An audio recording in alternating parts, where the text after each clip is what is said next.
Hey everyone, today we've arrived in beautiful Lisa Fjord and the country is absolutely spectacular around here.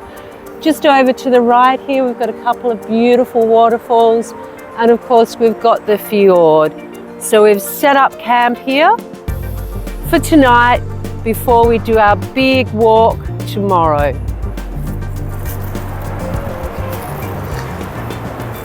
Yeah, hi, so we set this up really for going around Australia, but we made a lot of modifications to the car for our big long trip all the way back to Melbourne from London.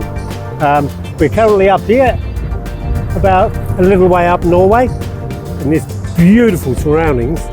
And I just want to show you a few of the things that we've done to the car to set it up differently for doing this trip compared to in Australia.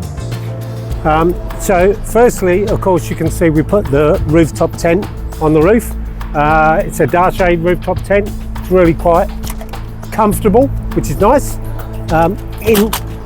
In the back here, you can see that we have put, it's a little bit messy, but that's what happens when you keep traveling. We've got a diesel heater in there for emergencies, and we've got two 55-litre water tanks, which are full of fresh water. We've got a UV filter that fills those. We've got a pole carrier and a high lift jack on the side. Volkswagen Amarok. Right, nearly everybody goes with Land Rover Defenders and the Toyota Land Cruiser, but we've got the Volkswagen. We're hoping we're going to be able to support that while we're away. We've got a nice light on the front, and of course we've got a decent winch that will get us out of trouble if we really have to. This is a really important part of our equipment. This is Wendy's garden. We're growing all our own lettuce. Some of our own lettuce. We used to have much larger chairs for outside, but they were quite big. Yeah, they're okay, but they were big. We've gone for these very lightweight. They're fantastic. They're so comfortable, and they weigh maybe a couple of kilos each, which is really quite nice. On top, we've got this Dacia 270-degree awning, which goes all the way around to the front and all the way around to the back, and we have the walls for that, so we can be completely enclosed if we have to be, which is really quite nice. I won't put it up though, because it takes a little bit of time. In the back, I've taken the seats out, which was a big change for us. You've got to have a clothing store somewhere. So we've got 5 drawers this side, and we have another 4 facing on the other side, still keeping the 1/3 seat in there for the Chinaman that we have to have with us whilst we're traveling. When you go through China, you have to have a guide in the car with you. So we had to keep part of the back seat available for them. But yeah, these drawers work pretty well. You know, you can put all kinds of clothing in there, strap them up, stop them moving. In the back here, we've got the electrical stuff. It's all Victron. We have this Global Link 520, and what this one does is it sends all the information. It's handy that it's flashing green, telling me it's working. It sends all the information about our electrical system, which is useful, but more importantly our location as well. So if someone steals this, be aware, we know where it is. We've got a nice big charger here for the 430 watt solar panel that is sitting on top of the rooftop tent. We've got another solar charger for an auxiliary solar panel that we can put out if we can't get the car into good sunlight, and of course the 12 volt from the crank battery.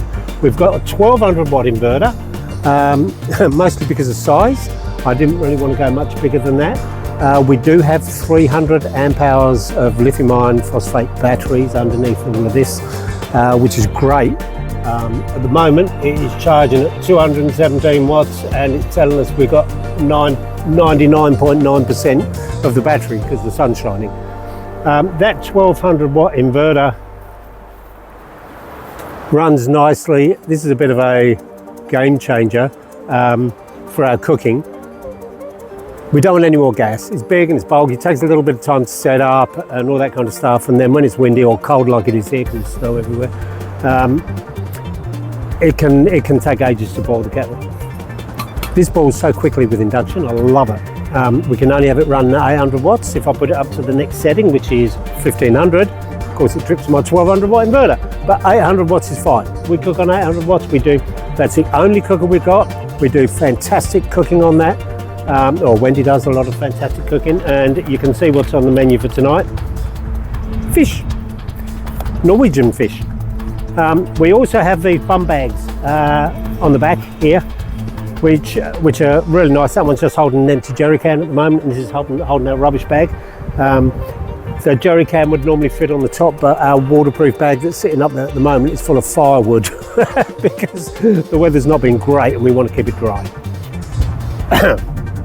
So yeah, under the hood we've got a Dartek kitchen which we can pull out and cook everything on it.